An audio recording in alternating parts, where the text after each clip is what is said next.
All right. I'm going to give you a brilliant one. At least I really like it. Take some wrapping your mind around it, but I think it'll be great for teachers too. So here it is.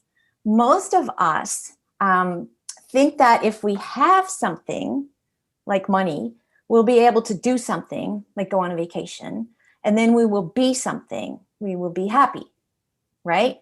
Mm-hmm. But in actuality, it does not work like that.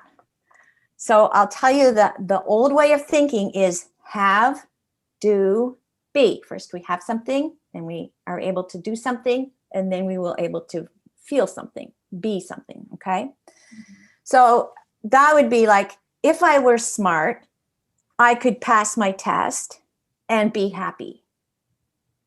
Mm. In reality, it's flipped. The way it really works, and we need to get this because this is how we can help ourselves and our colleagues too, is be first, then do, then you'll have. Okay, tell us more. Yeah, so so if you're going to be something, then like I have here, if a kid says is scared of a test, okay, and they say to themselves, I am smart. That's a way of being. So I'm already smart. What would a smart person do? Well, a smart person would study for the test. And you can get into detail about that. What's the best way to study for the test? And because they're smart, they will be creative about their to-do list. If they already think of themselves as losers, they don't have that ability to create what they need to do. And they often don't act on what they even know to do, leaving them with a self-fulfilling prophecy. So the way to do it is be first. I am smart. I can study. I have a great report card, for example. So the have is at the end, not at the first.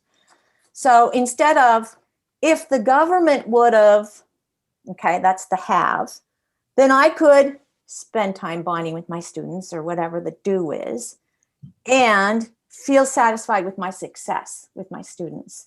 But that's backwards. So I already am feeling satisfied and happy with my students, just the way they are and just the way they aren't, just the way the teaching situation is and the way it isn't right now. And so because I'm already being that, I'm able to think of ways to make my to-do list. So because I'm being happy, I can bond with my students. I find ways of bonding with my students, even though I'm not teaching them in person half the time or all the time. And then you have a satisfied feeling with your success. That's the have.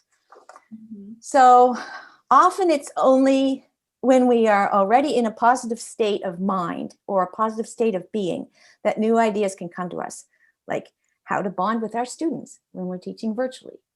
We might not be able to think of that if we weren't already in a positive frame of mind. So this be, do, have is a way of getting yourself in a positive frame of mind so that you can actually be more productive and make a bigger impact.